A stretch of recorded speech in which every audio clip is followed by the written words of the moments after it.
Luka Dončić completely embarrassed Dennis Schröder, and the NBA hasn't stopped talking about it.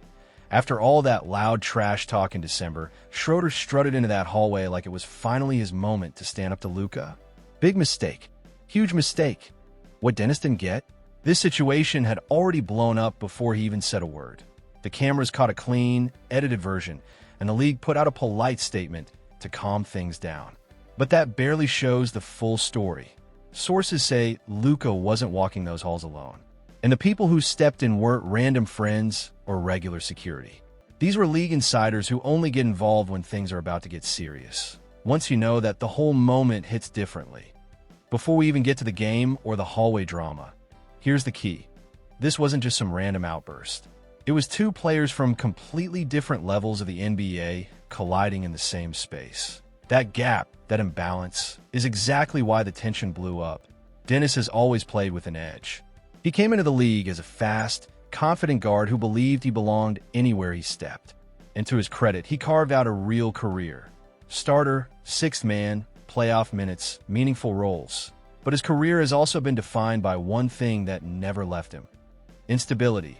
Hawks to Thunder, Thunder to Lakers, Lakers to Celtics, Celtics to Rockets, Rockets back to Lakers, then Raptors, Nets, Warriors, Pistons, and now the Kings.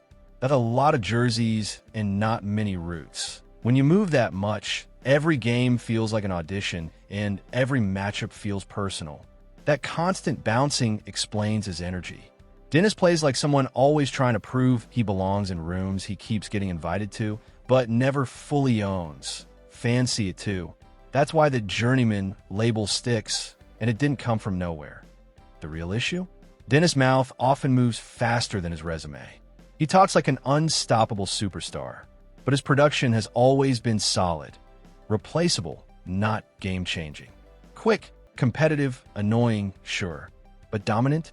Franchise-shifting? Not even close.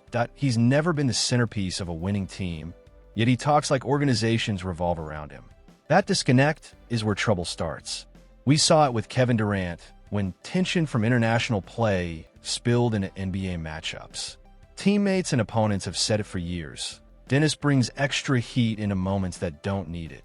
Now compare that to Luka Dončić, and the difference is striking. Luka entered the league with a target on his back, a confident European teen with an old man game and zero fear.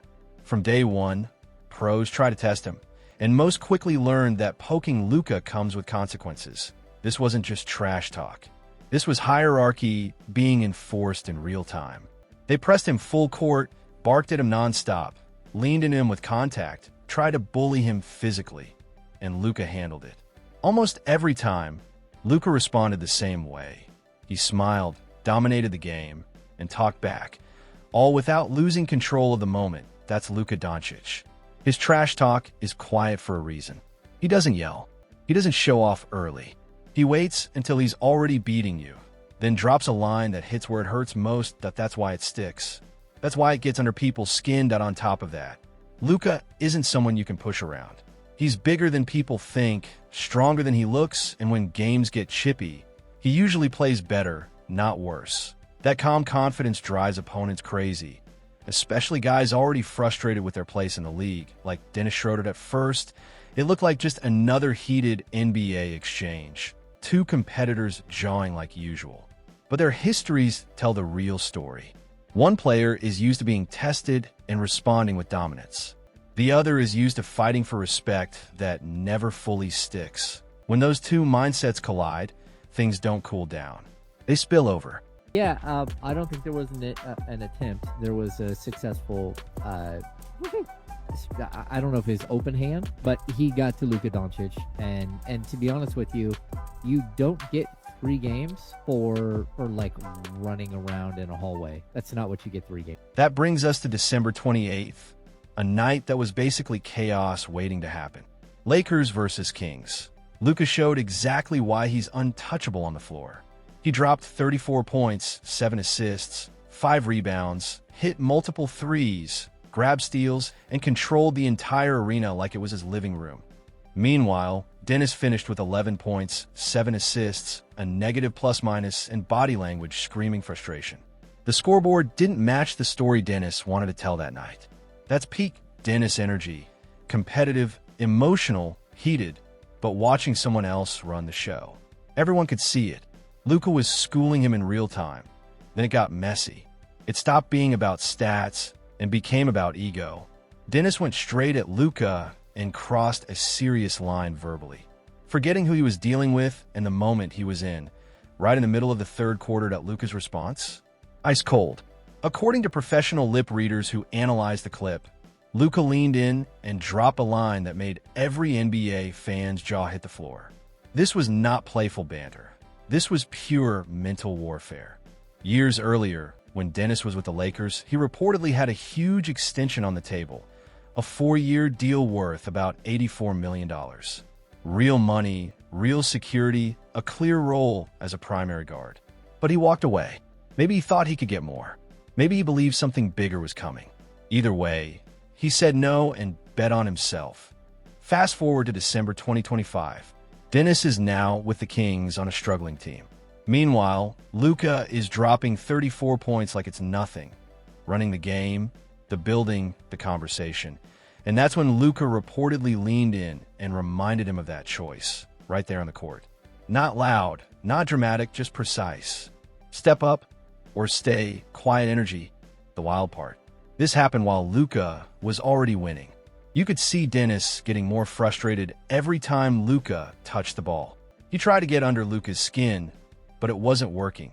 And let's be real, if this had turned physical, it would have ended badly for Dennis.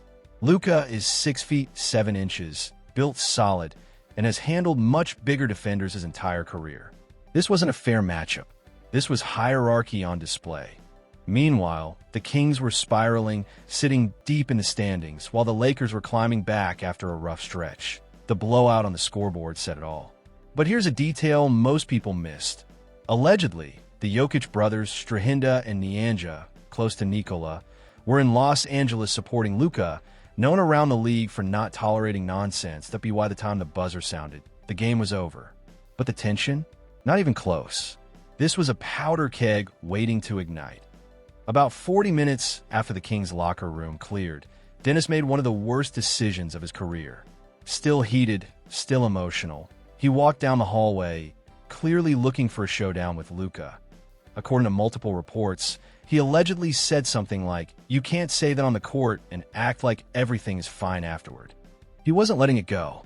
He wanted to assert himself off the court. What Dennis didn't realize? The moment had already shifted out of his control. And what happened next made the situation explode beyond basketball. Every word Dennis threw out was dripping with ego. Here's where the story got twisted fast.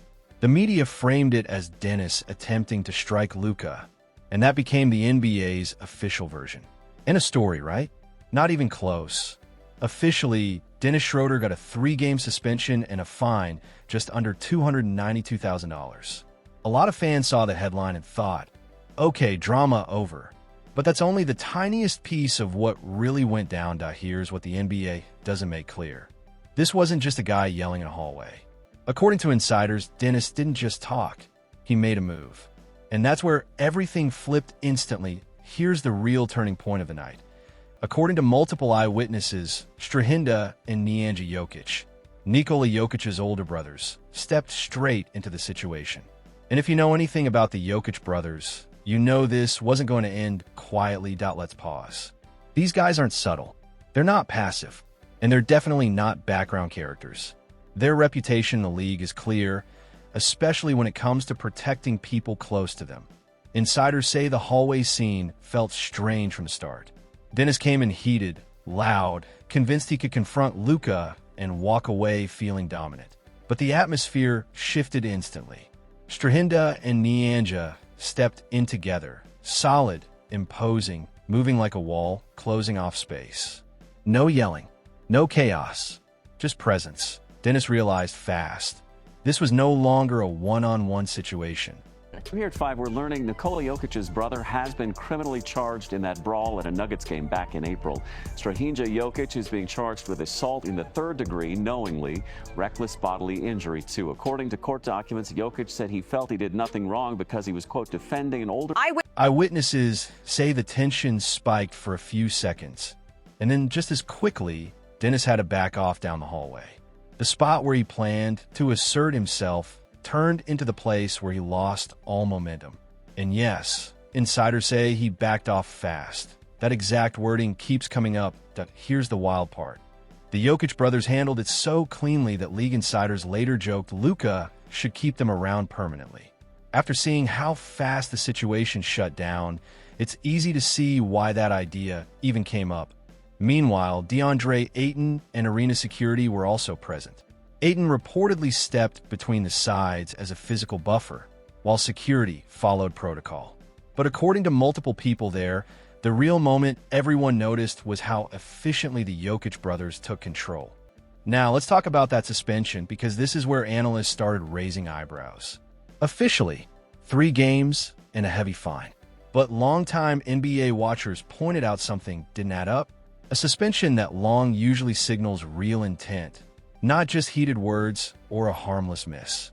That detail alone made people trust the eyewitness accounts even more.